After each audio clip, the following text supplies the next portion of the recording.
Hello বন্ধুরা, স্বাগতম জানাচ্ছি আমার নতুন আরেকটি ব্লগে। তো আমি সাধারণভাবে এভাবেই কথা বলি। এখন আমি দোকান ছেড়ে বাসায় আসলাম, ফ্রেশ হলাম। তো ভাবছি এই যে একটা জঘন্যতম একটা কাজ হয়েছে, যে একটা স্বামীর বউ চলে যেতেই পারে, যে কোনো কারণে চলে যেতেই পারে। আমি বলবো, তো তুমি স্বামী কেন গলায় দড়ি নেবে? তুমি নিয়েছো 2 বছরের একটা বাচ্চাকে কেন তুমি মেরে ফেললে? তো এই কাজগুলো বাংলাদেশে অহরহ হচ্ছে। এটা কি পুরুষ না কি? বউ গেলে বউ পাবা, তুমি চলে গেছে ভালো কথা। তাহলে এই যে সন্তানটা, তুমি এই কাজটা করলে, এই বাচ্চাটাকে তুমি কেন গলায় দড়ি দিলে? আমি কিন্তু এই বাচ্চার পিকটা ভিডিওতে অ্যাড করব। আমার খুবই খারাপ লাগছে যে বাংলাদেশে শিশু ছিনতাই, শিশু হত্যা, এত মানুষ এত নিম্ন শ্রেণীতে কীভাবে নেমে যাচ্ছে। অবাক কাণ্ড, মানে যেগুলো ভাবা যায় না। মানুষ এত হিংস্র, এত আত্মঘাতী কেন হয়ে উঠছে, এটা গবেষণা করতে হবে। মানুষ আত্মহত্যা কেন করছে? কিসের এত চিন্তা? টাকার চিন্তা, থাকার চিন্তা, কিসের এত টেনশন? কি চলে যাচ্ছে, কি আসছে, কি পাওয়া, কি চাওয়া বাংলাদেশের মানুষের? বলতে পারেন আপনারা বন্ধুরা, এটা কোনো কাজ? হ্যাঁ, বউ চলে গেছে তার প্রেমিকের কাছে পরকীয়ার জোরে। বাংলাদেশে পরকীয়া নতুন না, জান না? তো বউ গেলে বউ পাওয়া যাবে।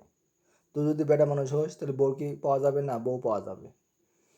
তাহলে বউ গেল, সন্তানটাকে তুই মারলি কেমনে? তুই তো আসলে একটা হিজলের চোখ খারাপ, যে সন্তানটা মানুষ করতে পারিস না। এত দুঃখ কই থেকে আসে? হ্যাঁ, এত ফিলিংস, এত আবেগ, এত অনুভূতি কী জন্যে? কে কার জন্যে? হ্যাঁ, এই খবর শুনছে পুরুষ মানুষ মারা গেছে, ওখানে শুনছে পুরুষ মানুষ মারা গেছে, কেন? দরকার ছিল না ভাই, এগুলো করার কোনো দরকার ছিল না। নিজের জীবন নিজের, টাকা ইনকাম করো, অনেক মেয়ে আসবে নিজের জীবনে।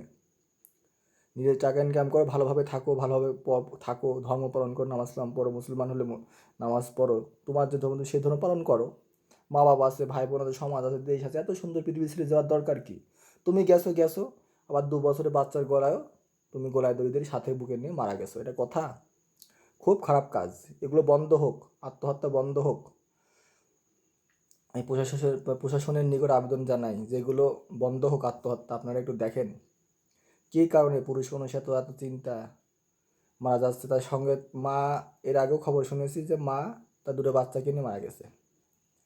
আবার তার বাবা তার পুরা ফ্যামিলিকে খুন করছে, কদিন আগে খবরে শুনলাম। এটা অনেক খারাপ কাজ।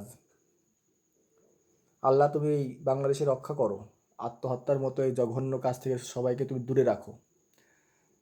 তো ব্লগটি কেমন হয়েছে? যদি ভালো লাগে, যদি একমত হয়ে থাকেন যে আত্মহত্যা ধর্ষণ মুক্ত বাংলাদেশ চাই, তাহলে আমার এটা শেয়ার করুন, আমাকে লাইক করুন, ফলো করুন। আসসালামু আলাইকুম।